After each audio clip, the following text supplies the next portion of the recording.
Welcome to the Forge Truth Podcast, where we are building great men as God defines greatness. Forge is a movement of men with a mission to help all men realize they're the deeply beloved, redeemed sons of the Most High God. I'm your producer, Zach, and I'm here to discuss the issues that affect men the most with our two hosts, Dr. Pete Alwinson, lifelong pastor and leader of Forge, and Jayson Quiñones, Bishop of Core Faith Church in Oviedo, Florida. Men, welcome to the show. Hey, good to see you guys. You doing all right?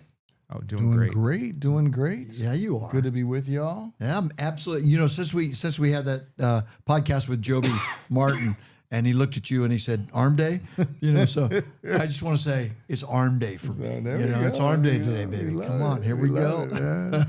Absolutely. Well, I'm excited about our topic today. It's actually going to be a two-parter series that we're starting today. So we're not going to even hope to cover everything today, but that's okay. Yeah. We're going to discuss the book Raising a Modern Day Knight by Robert Lewis and some of the ideas that it brings up regarding fatherhood and how to intentionally develop and train up your son to be a man. That's right. That's right. So that's our focus, and we're going to look at the book as a model, right? Yeah. No, it's and we really need, raise the question: why in the world are we even talking about this? Raising a modern day knight. Why? We'll talk about the knighthood thing, but what got you guys interested in this whole thing? Well, Zach, I was listening very attentively to your introduction, and you said that we speaking about issues that affect men the most. And I don't think any issue affects men the most than the father-son relationship. I think God designed it that way, right? And I think as a father myself who has dealt with the father wound and has dealt with the trauma of not being raised with my dad and then having a son, and actually in part, and I've said this before, I think, but I was very, my situation is a little bit different, but I was very nervous about being a dad to a son. And mind you, I was already a dad for 10 years, 11 years when Josiah came into the picture of a daughter, and I wasn't fearful in with my daughter, but for my son, I was, and it's because I didn't have my father in my life for all of my life. My dad didn't have his father and his father for all of his life, and so my dad took a path that led him to living a life that was absolutely wild. And thank God he redeemed my father, saved him. My dad was able to disciple plenty, and he influenced me in many ways in a positive sense because he did come to Christ and he really did try to speak truth into my life. But despite that, or in spite of that, man, I didn't have that model. And so, Raising a Modern Day Knight was one of the first books that I've read on the subject. And man, I would say this, in rereading it, I mean, there was so many times that I was in tears as I was listening to and hearing and reading the stories of different aspects of making of a man. And so, I mean, I'm excited. Yeah, it's so important. I mean, you talked about the father wound, and what do you mean by that? And then tell your story, Zach, a little bit. Yeah, I mean, you talk about the father wound, and it's the wound that is left in a young man's heart, in his soul, with the lack of a father, with a father who was abusive, whatever it is. It's just that thing that cripples us in some sense. We were meant to be fathered well by an earthly father, and of course that has a incredible segue to the gospel of Jesus Christ and how we do have a father in Christ. We have a heavenly father, but that earthly father, it's interesting to talk about the shaping of a child's life, how it begins right from the beginning, from the bonding of coming home from the hospital in your dad's arms and mom's arms. And so that bonding takes place early. And if it doesn't happen, we have wounds. Yeah, Zach, what's your story on this? I've talked about my story a bunch. Oh, sure. And I think every man has a story about the relationship with their father, either ways that has built them up or, provided a wound early on. All of those things were there. For me, my dad was a complicated guy. And And he was a hard guy to live with and to grow up with. You know, anger was his dominant. He went to anger before anything else. That was his dominant emotion. Yeah. You know, he never, that I recall, tried to disciple me or even saw that as a mission of his, you know, to the point where, you know, I played baseball in high school. But when I first went to practice, you know, to try out for the freshman baseball team, I realized I'd never played catch with my dad. Not once, you know? Interesting. Little things like that, you know, sometimes you feel like you are a burden on their life rather than like one of the purposes of their life, you know? So when I became a father, I was so excited because I felt like God had created me to be a father. Yeah. And he had blessed me with my children. And I absolutely see my kids as one of my biggest missions on earth. Yeah. My biggest legacy on earth is through my kids. And getting to be able to have some sort of influence on them, hopefully in a godly direction, is a deep, deep desire of mine. Yeah. And I honestly don't understand instinctively how anyone could feel differently. As a father, that just feels so natural to me to want to develop and train my kids as much as I can, to love the Lord, to live a life of integrity and impact. And so I'm excited to do that as a father. You know, my dad has shaped me in really profound ways. I think if you'd have boiled me down to like my influences, you know, like, oh, you're 10% this and 15% this, I think the majority of who I am is a reaction to who my father is, you know? In some ways, I'm a lot like him. And in other ways, I'm intentionally trying to be the opposite of who he was. Yeah. And it's probably true for a lot of guys. But for me, it's definitely true. And I'm grateful for the childhood that God gave me, because it has absolutely led me to the point I am. And where I'm at right now, I feel like the most blessed person that I know. God has given me everything that I could ask for, and that includes my history. So I'm excited to talk about this topic. I think it's going to be really great. And I want to make sure it's also practical, because I'm in the thick of it right now. I have a 5-year-old and a 7-year-old. And a lot of what this book talks about is in my future, but that means I can be intentional now as I prepare for this kind of thing. Yeah. I'm in a very lucky spot to be reading this now and not when my kids are 16 and I'm like, oh, I think I'm behind the ball on this. That's know? right. Yeah. That's right. You said both of you said so many good things there. One of the things you said is that you really wanted to build a family. You really wanted to, in a sense, rewrite the script that you didn't have. And same with you, Bishop, and same with me. And I think there are a lot of men who do say when they move into age and they marry and they have kids, they do want to do it differently. They want to raise a family. Yeah. But there's a lot of men that are kind of clueless. They don't realize that it is one of the great privileges of manhood to raise kids. And I think, so Zach says, I don't understand that. I know, me either. Mm-hmm. And yet I have met a lot of men that just did not realize that one of the greatest joys in life is, and marriage is hard, but in any situation, but raising kids is hard too. But it's one of the greatest joys, and it's the biggest part of our legacy. Yeah. So we say to all men at whatever stage you're at, jump into this. This is what will fulfill your manhood in a great sense. And I would just say, marriage is hard. Obviously, raising children is hard, like you said. But I just want to remind you that Forge men do hard things. That's right. And so that's fine. Yeah. That's right. Yeah. That's right. And what we want to do is be a part of equipping you to start right from the get-go of young kids in developing, because this is the key. And none of us have done it right. None of us are perfect on this, and we're still learning. And now I got grandkids, for crying out loud. And how old are you? I am old. I am old. But there it is. And by the way, this whole thing for Robert Lewis and John Tyson wrote a good book on this too. Do you know what the name of that one is? The Intentional Father. The Intentional Father. So that's worth reading. Zach, you've read that. Yep. I've read that. He has a lot of great things to say. But this was the first book I read on it too. Yeah. John Eldredge got me started with the whole idea of father wound in his book, Wild at Heart.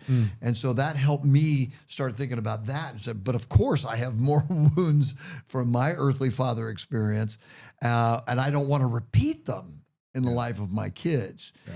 Robert Lewis, in telling his story, there's a picture of he and his family on his wedding day, and there's he and his bride and her family, mom and dad, and his mother and two brothers, and no dad. Where was his dad? Home, drunk. And so that was a part of his unpacking the father wound in his own life and seeing that he wanted to redo how you do family and raise kids. Yeah. That picture just grips me. And when you read, he was home drunk, missed the whole thing. And so, that's why in chapter 1, he talks about manhood. Don't leave home. Don't let your son leave home without it. Yeah. And then the invisible dad. By the way, real quick, we ought to probably ask the question, what about a dad that doesn't have any sons? He's just got daughters. Does this book apply to them? Well, it absolutely applies in maybe a different sense, right? But being an intentional father, being someone who plans for your child to become an adult, right? That's ultimately what you're doing. It's like, I want to let them enter adult society with a purpose, with integrity, and with values, right? And how do I get them there? How do I get to that point? That applies to girls just as much. Yeah. Right. I'm reading a book right now called Strong Fathers, Strong Daughters. And it's all about your daughter, you're the most important man in her life. That's right. And so you better be a good man so that she wants to be around other good men when she's an adult. She'll know the difference. Yeah. Yeah. So a lot of this has a crossover, and that's a good book. I read that one too. That's a good one. And, you have a daughter and a son, you have a daughter and a son, and I've got 2 sons and a daughter. And I've got a bunch of grandkids, and most of them are female. I've got 2 grandsons, so we have women in our life too. So we need to build into the women in our life too, the girls in our life. Yeah. Well, I mean, I think the goal, right, is simply to be, for us as dads, it is to be a dad that is worth following, a dad who's worth listening to, a dad who is pouring into their kids, male or female. And we're trying to build them up. But in particular, in this book, he's dealing with how to raise up sons. And I think the reason he's doing that, right, and I don't think the reason, but he makes it clear, is that for us Americans, we do not have a rite of passage for our boys to bring them into manhood. And we've never had that in America. We're one of the few cultures that has never had an institutional path to manhood. And it's funny because as a Puerto Rican, there is something called a quinceañero, which is a 15th birthday for girls. So we recognize girls going into womanhood, but we don't have something for boys. And so it's weird, right? The Puerto Rican culture doesn't have anything for boys? Not that I know of. Wow. Yeah. And so the point is, how do our boys know that they're men? That's right. How do they know that, right? So you have these different tribes, right? That they do things that are insane. One of the tribes that he mentions in here, literally takes this boy and they cut him in his forehead, and now he has these markings that he's a man. And from that moment, he is not allowed to sleep in his mother's tent any longer, and he knows he's a boy. And the point that he makes in there is that sounds traumatic. And he's like, yes, it's traumatic. You want to know there was a transition. There needs to be a clear marking of the moment that a boy is no longer a boy and he is now a man. That's right. Because if not, then what ends up happening is we get stuck in adolescence. And not only that, do we get stuck in adolescence, is that then another thing that I think occurs is you have married men who haven't really gone away from being adolescents. They still come home. They spend hours playing video games. They're doing things that a teenage boy would do. The only difference is now they have a job and they have a license to have sex and they have kids and some responsibility, but they don't necessarily know how to do this. Mm-hmm. And then you have a wife who is talking about she has 3 kids instead of 2 because her spouse is really just another kid. I mean, these are realities that we see. You hear women say that. You know, I got 3 kids. Right. So One anyway, of them's my husband. Yeah. You So know. I think that's one of the reasons why this book becomes so important, is because we, as the men of the church and men of Forge in particular, that's the reason why we started the Forge Passage, is because we wanted to help give dads something that would be able, and we'll talk more about ceremony later, but that would be able to help us transition our sons from being boys to being men and walking them across that line. So I think this book does a phenomenal job. I haven't read The Intentional Father. I'm just gonna read this one though. I like this one. I think this one's really good. And most men are not readers, right? Zach's read like 70 books last year. You know, we're in a new year now, and so he's getting started. Well, maybe you read 80. How many books did you read last year? Yeah, that's about right. But I'm at 3 already this year. Oh, that's good. Yeah. Good for you. Yeah, man. I'm trying to beat Jayson. My hero. Oh, you beat me already. Right. You beat how many books I read last year already this year. So you're good. But guys, if you're raising, you know, when we start in careers, like when I was first started out as a pastor, I would read a book almost every month on preaching and another book on leadership, because that's what I had to do. I had to preach. I had to lead a church, and I didn't know that much about either one of them, even after seminary. And so as we start our careers, we do what it takes to make it happen. Guys, we need to read on how do you raise a son? How do you raise our daughters? We need to do the work, whether you're a reader or not. But I love that. And the church can be that vehicle, that place where we can develop great men. Our culture needs it.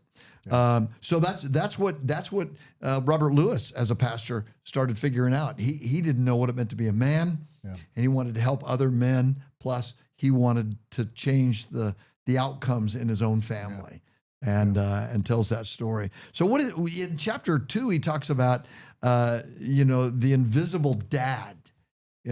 What stands out to you about that whole idea of what was going on and what's going on in many of our families with that idea? Yeah, I mean, we have dads who are present, but they're not engaged. And so, that's a problem. A dad will go work and come home and not really know how to engage, not really be present for, events. As a dad myself, I've always tried to be sure, no matter what, that whatever my kids are doing, I'm present. I want to be sure that I'm watching, taking some kind of video, doing something, being present, being active, and whatever their activities are, just being present there. When we come home, we try to sit down around the table like, hey, this time is important. We're doing a Bible reading challenge with our church right now. So reading through the New Testament in the year. So every night we're sitting down reading a chapter in the New Testament, and just talking about our days, things like that. But anyway, the invisible dad would be that dad who is not present and not making an impact in their kid's life. Yesterday I went to the parent-teacher conference for my kindergartner son. Wow. Okay. And the teacher last month had put out this sign-up sheet for parents to sign up for a conference.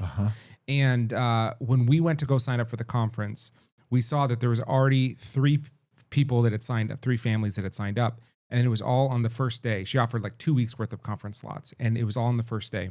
And so we were also on the first day. And when I went to the conference, we saw the family before us, the family after us. Both of them, it was the mom and the dad. They were at the conference. And those 4 families that were signed up for the first day, they were all the 4 kids that were doing the best in the class. They were learning to read in kindergarten and that kind of thing. And what it just shows to me is if both parents are engaged and it's not one person handing off the raising of the kids to the other, if both parents are engaged, it's going to mean so much more for the success of your kids in 1,000 ways. This was just one way of like learning to read in kindergarten. But if you're the type of father that thinks, look, I work hard and I'm providing money for my family, that is not enough. Right. That does not check the box of fatherhood. That is the bare minimum. Your son needs more than just you earning the money that pays for his house and his lifestyle and his food. That is not enough. That's right. And we don't say that out of guilt, because a lot of men of my dad's generation thought that was all they really needed to do. They might not have ever heard someone tell them that. That's right. Yeah. And and my dad lost his dad when he was 11. Right. And so my dad sort of he was a survivor. He had to figure it out. But my dad didn't get intentionally developed either. And so he didn't know to do that with me, but he was paying the bills. I mean, I never went a day going hungry until my parents divorced, and when I was 10. I never went hungry after that, but that is so important. So the invisible dad is the dad who thinks, he's there, but he's not really there, and your kids need your investment in that. He has an interesting third chapter that follows up, and I don't want to go too fast, but I want to spoil the book. The book's a great read. It's very easy to read. But the third chapter deals with what happens when there's an invisible dad. Yeah. And the title of that third chapter was interesting to me as I reread the book just before this podcast. Yeah. What is that third chapter? The drift of sons. Yeah. If there's no one to guide your kids are going to drift. It's such a you have so many parents in our present day that they're like, well, we're just going to let our kids decide for themselves and figure it out. We don't want to impose anything upon them. That is the biggest lie from the pit of hell that anyone can believe. Oh, absolutely. Your kids, especially your sons, because we're wired. Men are wired different. Like we're going to figure it out. Yep. A girl may be more clingy on some level. Not every girl, but they want to be more nurtured. But boys, they want to go outside and go run and play and break stuff, and we just want to do things like that, man. So if there's nobody giving us guidance, we're gonna just make a path. We're gonna clear a way, and so, man, we need dads to be engaged fully. If not, our sons will be way off the path, lost somewhere. And then instead of just giving them little nudges on how to walk right, we're over here trying to rescue them out of addictions and bondages and things that we would hate for them. So we got to be intentional. Oh, man. There it is, the intentional father. Plug. What's that illustration about the African animal reserve, about how poachers had come in and had taken a lot of ivory. They killed the older bull elephants. And so there was a lot of young ones running around, and they were just tearing stuff up and tearing trees up, doing damage that elephants didn't normally do. Mm-hmm. And the guys that studied this realized that it was because the bulls, the big guys, the dads, had been eradicated. So they put them back in the park. Mm-hmm. And the older elephants got the younger elephant males in line, and things returned to normal, which is an amazing story about that. Why are there gangs in America? There are gangs because there aren't fathers who keep their sons in line. Yeah. And so without a dad teaching the son, they're going to drift, and usually they'll drift.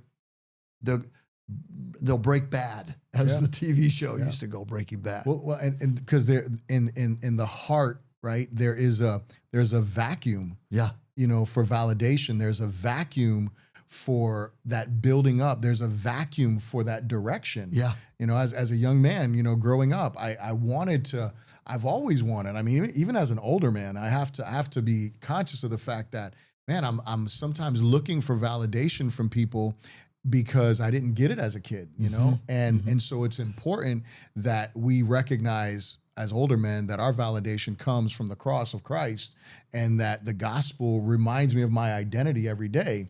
And so whether someone validates me or not is really irrelevant. But our sons, our daughters, they need that direction at a younger age because there is a vacuum in their soul. That's right. And we're called to speak into that vacuum and help them, walk the path of righteousness. Oh, wow.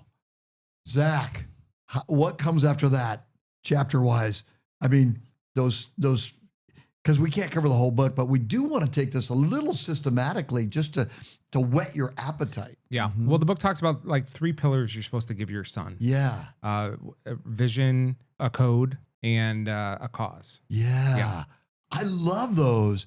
And, so a vision for manhood, a code of conduct, and a transcendent cause.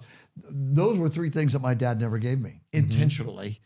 He did give me a work ethic. My dad was a worker, and so I like to work and put too much identity perhaps in that.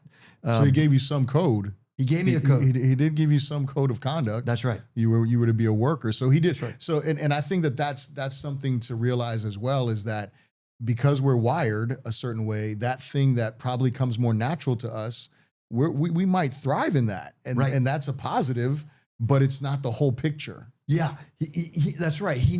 My dad never gave me, and I don't think your dad's ever gave you this vision, this overall vision. And I remember saying to my sons when they were young, "You're not men yet, but I'm going to build you into a man." And but when I say you're a man, and don't let anybody tell you you're not. Now, they may not remember that, but I remember saying it. Yeah. And, of course, when we get older, we tend to think we did better than we, but there it is. At any rate, but I do think that we have to get a vision for manhood ourselves so that we can impart that to our kids. And I do think for our daughters, a vision of what godly femininity looks like, because our culture is not presenting godly femininity to our girls. Yeah. And my dad, you talk about giving a vision for manhood. Before my dad came to Christ, I can assure you most of manhood had to do with how many women, and that was what manhood really mattered. However, when he did come to Jesus, I remember him telling me, and I didn't want to hear him, but it marked my life. He said, real men follow Jesus. Yeah. And so he tried to give me that transcendent cause and tried to point me to something that was bigger than me.